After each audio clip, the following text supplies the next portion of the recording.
Maybe you have been forcing it for months. A relationship that keeps requiring more effort than it returns. A career path that made sense on paper but feels increasingly wrong in your body. A version of the future you decided on at some point and have been pushing toward ever since, even as every signal around you suggests the pushing is not working. You tell yourself you just need to try harder, that the resistance means you are close, that people who give up are the ones who fail, and people who persist are the ones who succeed. And therefore, the fact that everything feels like moving through concrete is simply the price of wanting something enough. But there is another possibility, one that Carl Jung spent his career documenting with a precision that most people who encounter it find simultaneously relieving and unsettling. The possibility that the resistance is not a test of your willpower, it is information. It is the deeper current of your life pushing back against a direction the ego chose, but the soul does not recognize as its own. And the harder you push against that resistance, the more effort you invest in forcing what will not flow, the further you move from the direction that was actually available to you. Jung believed that beneath the ego's relentless need to control, plan, and force outcomes, there exists a deeper organizing intelligence in the human psyche. He called it the self. And many of the people he worked with over decades, people from every background, every culture, every religious tradition, described their encounters with this deeper intelligence in terms that sounded unmistakably like what spiritual traditions across centuries have called the guidance of God. Not a guidance that arrives as clear instructions, not a voice that tells you exactly what to do, but a quiet, persistent current that becomes perceptible only when the ego's forcing finally stops. This video is about what happens when you stop. Not in defeat, not in surrender, but in the specific kind of trust that becomes available when you have finally exhausted the alternatives. To understand why forcing feels so natural, why the impulse to control and push and make things happen according to plan is so deeply embedded in how most people relate to their own lives, you have to understand something about the ego that Jung spent considerable time examining. The ego is not the villain of this story. It is a structure that exists for good reasons and performs genuinely important functions. The ego organizes your experience. It maintains a coherent sense of who you are across time and context. It allows you to make plans, honor commitments, navigate the social world with some degree of consistency and predictability. Without the ego, daily life would be impossible. But the ego has a specific and significant limitation that creates enormous suffering when it is not recognized. It experiences uncertainty as threat, not as information, not as the natural condition of a life being lived in a reality that is genuinely beyond anyone's full control, as threat. And its response to threat is always the same: more control, more planning, more forcing, more effort directed toward converting the uncertain into the certain, the unresolved into the resolved, the open into the closed.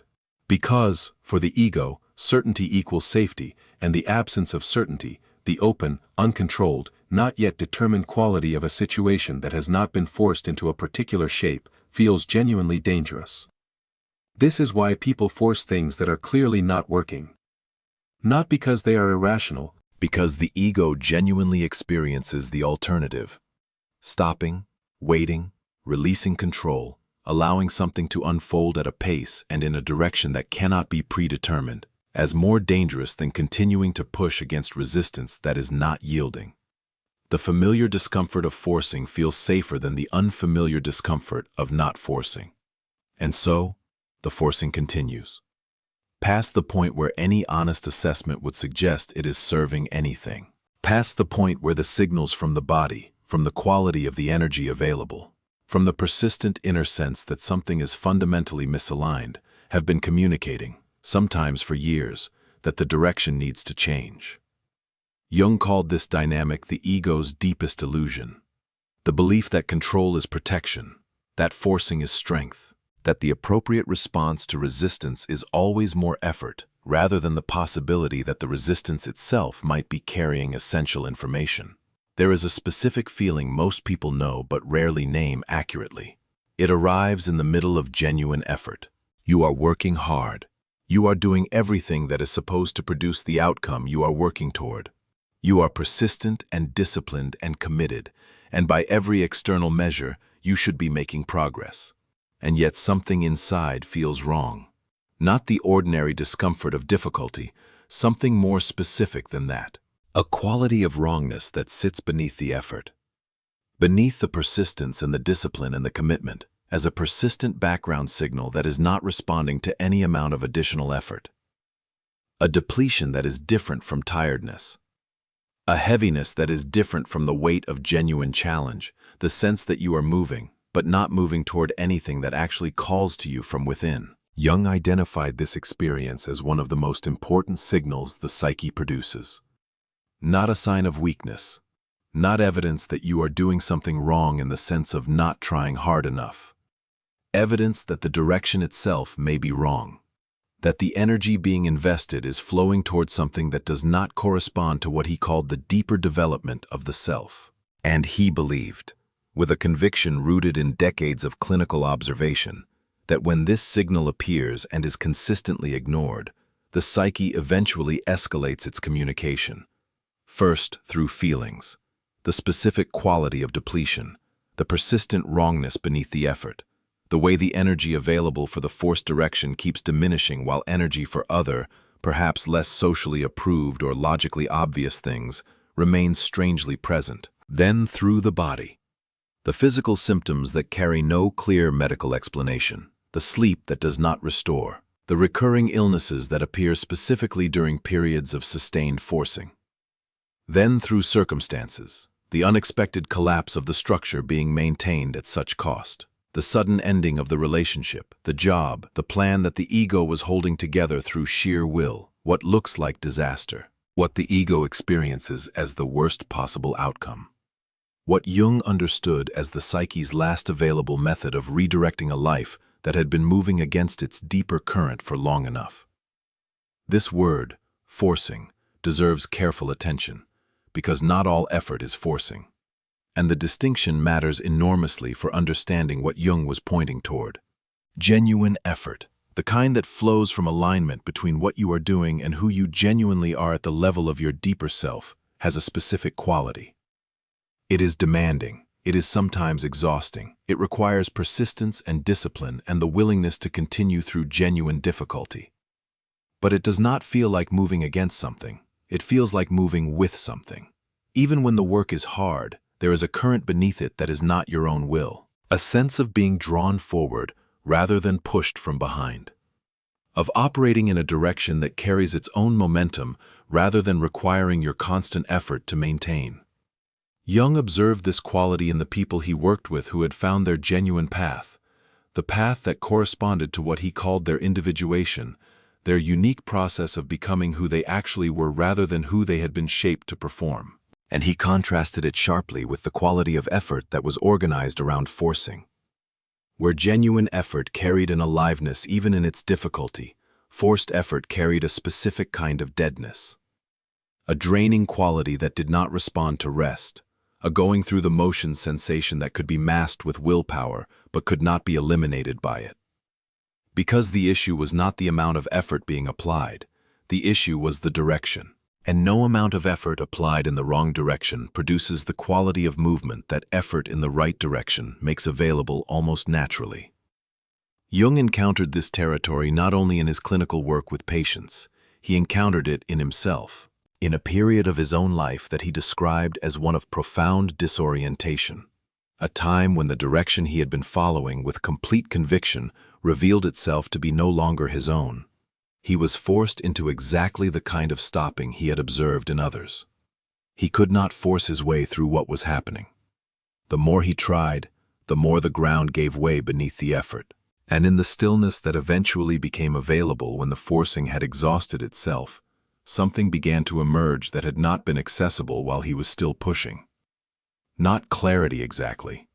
Not a new plan or a revised direction with clear coordinates, something quieter than that. A quality of inner orientation that did not depend on external confirmation or logical certainty for its sense of rightness. What many people, across many traditions, have tried to describe when they speak of being guided by something beyond their own understanding. Jung did not impose a particular theological framework on this experience. He was careful about that. But he was also honest about what he observed, in himself and in the people he spent his life working with, when the ego's forcing finally ceased and the deeper intelligence of the psyche was allowed to operate without interference.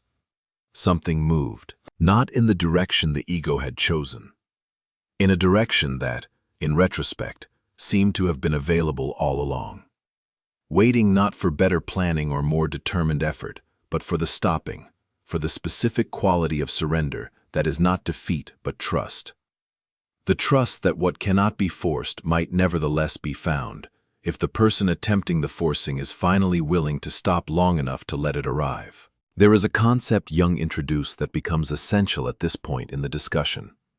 He called it synchronicity, meaningful coincidence. The experience of events that seem to be causally unrelated, but that carry for the person experiencing them an unmistakable quality of significance, of being pointed towards something, of the outside world and the inside world speaking the same language at the same moment in a way that feels too specific to be random. Most people have had experiences that fit this description. The thought of someone that arrives moments before they contact you, the passage encountered in a book at precisely the moment when its content speaks directly to something you have been privately wrestling with. The door that closes in a way that feels like loss and reveals months later a direction that could not have become visible while that door remained open. Jung was careful not to claim more for synchronicity than could be honestly observed. He did not insist that these experiences proved any particular metaphysical structure of reality. But he was equally careful not to dismiss them as meaningless coincidence, simply because they did not fit the causal framework that the rational mind finds most comfortable. He believed they were real, that they reflected a genuine connection between the inner life of a person and the circumstances of their outer world, and that they tended to appear with particular frequency and clarity during periods when the ego had stopped forcing, when the rigid control of the planned and predetermined had loosened enough for something less predictable to become visible, as though the guidance that had always been available had been drowned out by the noise of the forcing. What actually happens when you stop forcing? Not as a philosophical question, as a lived experience. What does it feel like in the body, in the quality of daily life, in the texture of your relationship with your own inner state, when the relentless pushing finally ceases and something else becomes possible in its place? Most people, when they first stop, do not experience relief. They experience something much less comfortable than relief. They experience the full weight of everything the forcing was protecting them from feeling. The uncertainty that the planning was keeping at bay, the grief that the busyness was preventing from surfacing, the honest assessment of where they actually are, as opposed to where the forced forward movement had been creating the impression they were heading, that the ego had been carefully avoiding through the maintenance of continuous effort. Stopping, in other words, does not feel like liberation in its first moments. It feels like loss. Like standing in the space where the structure used to be, after the structure has come down, before anything has arrived to replace it. And this is precisely the moment where most people return to forcing. Because the emptiness of the stopped place is genuinely uncomfortable. Because the ego interprets that discomfort as evidence that stopping was wrong. That the appropriate response is to rebuild the structure, restart the effort, find a new direction to push toward, and begin pushing immediately. Jung understood this impulse with complete clarity. He had lived through it himself. And he was unambiguous about what it produces. Returning to forcing at the moment of genuine stopping is the single most reliable way to ensure that what the stopping was making available cannot arrive. Because what becomes available in genuine stopping requires time, requires the willingness to remain in the uncomfortable space between the old direction and the new one. Requires exactly the quality of patient, non-forcing presence that the ego finds most intolerable. And the person who cannot sustain that presence, who returns to action and control and forward movement before the quiet has had time to reveal what it contains, will find themselves, months or years later, in the same place again, exhausted by the same quality of forcing, wondering why the effort keeps producing the same depletion. Jung paid close attention to what he called the signals of the soul. not in a mystical sense, in the precise, clinically observable sense of the specific ways the deeper psyche communicates its assessments to the conscious mind. The soul, or what Jung more technically referred to as the self, the deeper organizing center of the psyche that exists beneath and beyond the ego, does not use language as its primary medium of communication. It uses something more immediate than language. It uses the quality of energy, the presence or absence of aliveness in a given direction, the specific felt sense in the body that accompanies movement toward what is genuinely yours versus movement away from it. Most people have encountered this signal without recognizing it as the significant communication it is. The specific fatigue that appears when you are doing work that is technically competent, but fundamentally misaligned with who you are. The way that certain activities, even demanding ones, even ones that require genuine effort, leave you more energized afterward rather than more depleted. The quality of resistance that accompanies the forcing of a relationship that has run its course, versus the quality of natural difficulty that accompanies a relationship that is genuinely worth working for. These are not vague impressions, they are precise. The body registers them with extraordinary accuracy. The problem is not that the signals are unclear. The problem is that most people have been trained by a culture that prizes productivity over attunement, that treats busyness as virtue and stillness as failure, to override the signals in favor of the plan, to push through the depletion rather than listen to what it is communicating, to interpret the absence of energy as a personal failing to be overcome through more willpower, rather than as the psyche's accurate report on a direction that no longer serves the genuine development of the self. Jung believed that learning to read these signals, to receive them as the meaningful communications they are, rather than treating them as obstacles to be managed, was one of the most important capacities a human being could develop. Not because it made life easy, because it made life honest. And honesty with the deeper signals of your own inner life is the only foundation on which genuine direction, as opposed to ego-driven forcing toward a predetermined destination, can actually be built. There is a specific kind of collapse that Jung found himself documenting with remarkable consistency across very different lives. The career abandoned after years of investment that turned out to be the beginning of genuine work rather than its end. The relationship that ended with what felt like devastating loss and revealed, in its ending, something about the person that they could not have seen while the relationship was still consuming the attention required to maintain it. The plan that failed completely, that resisted every effort to force it into success, and whose failure created the specific conditions under which something more genuinely aligned with the person's deeper self became possible. Jung did not romanticize these collapses. He understood the genuine pain of them. The loss was real. The disorientation was real. The experience of standing in the space where the structure used to be, with no clear sense of what would replace it, was genuinely difficult. But he also understood something about these collapses that the people inside them could rarely see while they were inside them. They were not random. They were not evidence of failure, or bad luck, or the universe's indifference to human effort and intention. They were, in almost every case he documented, the psyche's most powerful available method of redirecting a life that had been moving against its own deeper current. The structure that collapsed was not the right structure. It was the structure the ego had built, with genuine effort and genuine conviction and genuine belief that it was the correct direction, in a direction that the deeper self had never recognized as its own. And when it fell, what fell was the obstacle, not the destination. The thing that had been preventing the genuine path from becoming visible by occupying the space where the genuine path needed to be. Many people, looking back on the collapses of their lives from a sufficient distance of time, arrive at this recognition independently. That the thing they most feared losing was not, in retrospect, the thing they most needed. That what felt like destruction was preparation.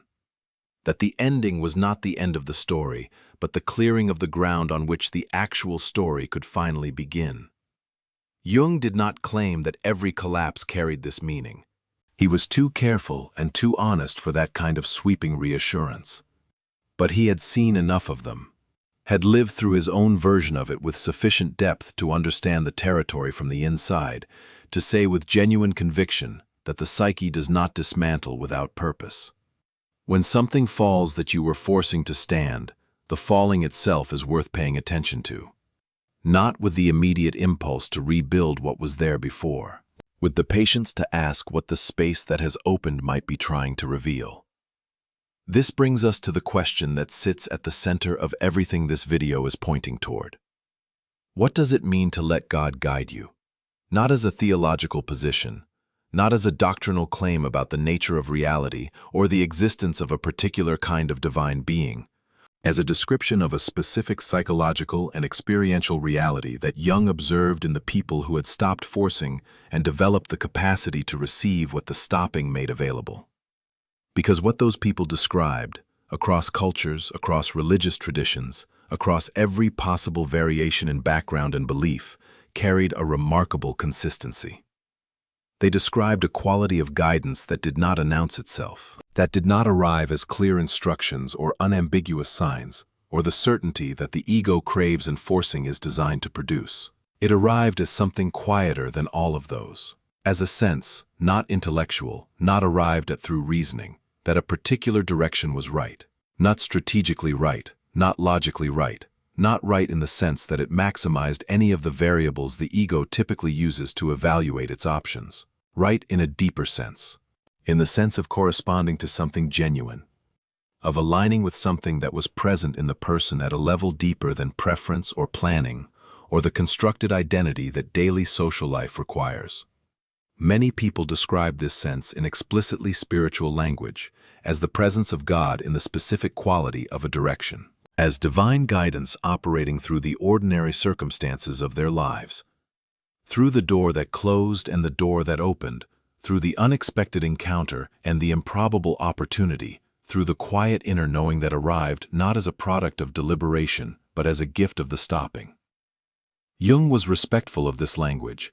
He did not attempt to translate it out of its spiritual register into purely psychological terms, because he had observed too many times what that translation cost.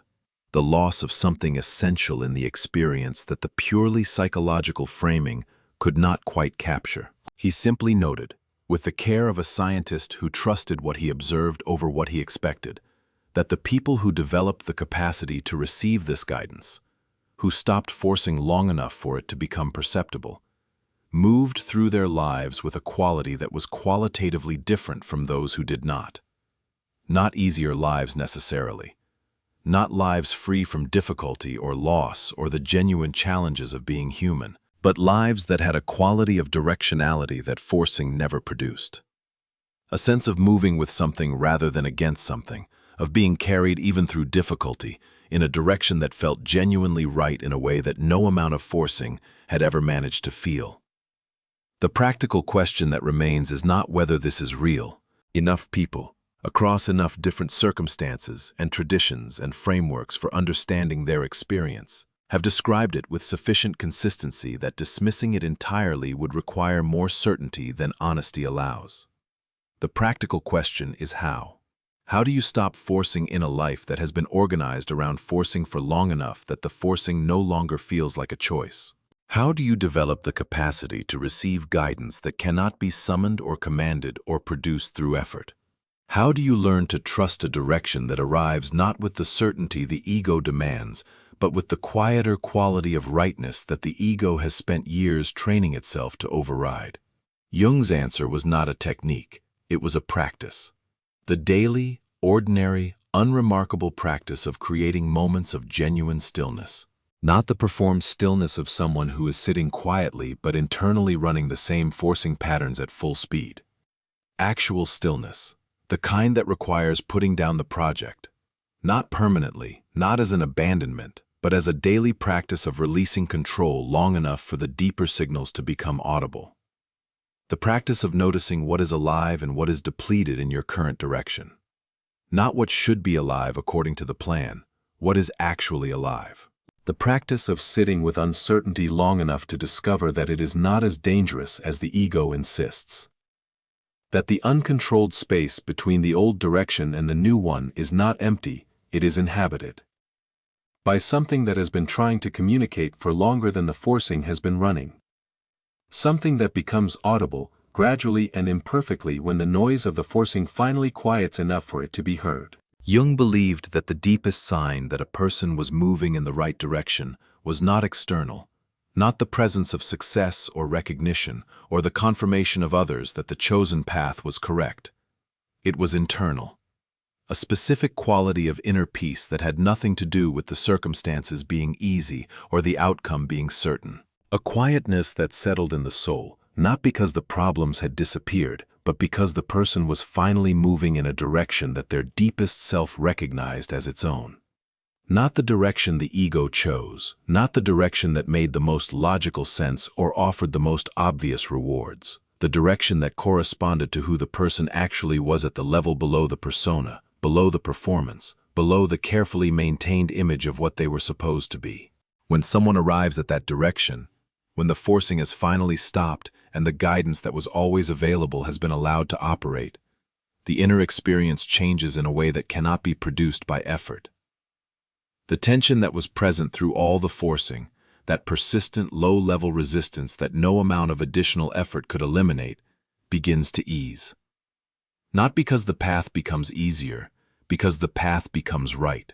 And rightness, at the level Jung was describing, produces a quality of peace that is entirely independent of whether the circumstances are favorable. It is the peace of a person who has stopped fighting against the current of their own deeper life, who has finally placed their trust, not in their own forcing, not in the ego's plans and strategies and determined pushing, in something that was always larger than any of those things, in the guidance that has been quietly available all along, waiting not for better strategy or more determined effort, but for the stopping, for the specific courage of not forcing anything, and watching what arrives when you finally do. If something in this reached you at the specific level where recognition feels different from simply understanding, leave one word in the comments that describes what you have been forcing that you know, somewhere inside you, was never truly yours to force. Because naming it is how the stopping begins.